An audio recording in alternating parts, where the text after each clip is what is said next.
मैंने थोड़ी ना मांगी दीदी से साड़ी, उन्होंने खुद दी है। मम्मी जी से मुझे सुनना पड़ रहा है, मैं साड़ी अभी निकाल के दे देती हूँ उन्हें। लीजिए दीदी अपनी साड़ी लीजिए। क्यों भाभी, आप पे जच रही थी साड़ी, रख दीजिए ना। माफ कर दीजिए दीदी, पर आप रख लीजिए साड़ी। सुबह जब भाभी ने पहन ली तब तो बहुत खुश थी, अचानक से क्या हो गया? माँ से पूछती हूँ जाके। माँ तुमने भाभी से ऐसा क्या बोल दिया जो उन्होंने मुझे साड़ी वापस कर दी? यही कि देना नहीं आता है, उल्टा बस बेटी का पहनना आता है। क्यों माँ, क्यों बोली तुम ऐसा भाभी से? क्या तुम्हें अपनी बहू से ज्यादा ममता मेरे दिए हुए सामानों की आ गई है? वो भी ऐसे सामान की जो मुझ पे ज्यादा होता है, मैं तब जाके अपनी भाभी को देती हूँ, और तू पहना हुआ अभी उतार लियो उनसे। माँ आखिर क्यों है तुझे नफरत अपनी बहू से इतनी? भाभी आप हमारे और मेरे बीच में माँ की बातें मत लाया करिए, माँ का स्वभाव ही ऐसा है, माँ को जो कहना है वो कहने दीजिए। मैं तो आपसे कुछ नहीं कहती ना। मुझे पता है दीदी आप बहुत अच्छी है, लेकिन क्या आपकी भाभी के पास पहनने के लिए साड़ी नहीं है जो आप अपनी दे रहे हो?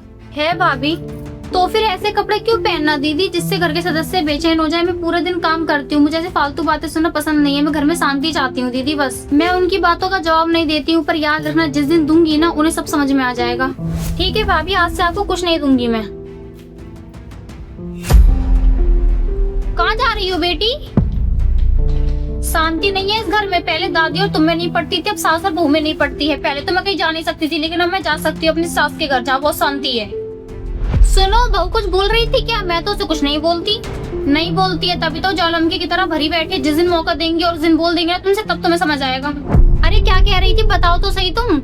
मैं कौन होती हूँ तुम्हें बताने वाली? तुम खुद इतनी समझदार हो, माँ इतनी समझदार है कि बेटे और बहू का रिश्ता भी नहीं चलने दे रही है। पहनी हुई साड़ी निकाल ली उनसे, अब ये साड़ी खुद भी नहीं पहनूंगी और ये दे दूंगी किसी मांगने वाली को। ध्यान रखना। इतनी महंगी साड़ी दे दोगी?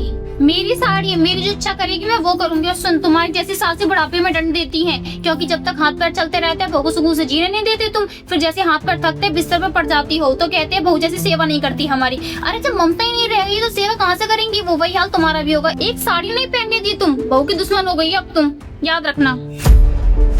बहू बहुत अच्छा किया तुमने जो बेटी की साड़ी लौटा दी। एक लौती बहू हो तुम हमारी, क्या जरूरत है तुम्हें नंदी की साड़ी पहनने की?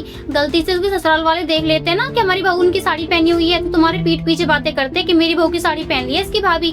चलो मैं तुम्हें मार्केट से उससे अच्छी साड़ी दिला के लाती हूँ। ठीक है मम्मी जी, मैं अभी तैयार होकर आती हूँ। चलो अच्छा है, मान तो गई, खुश भी हो गई है।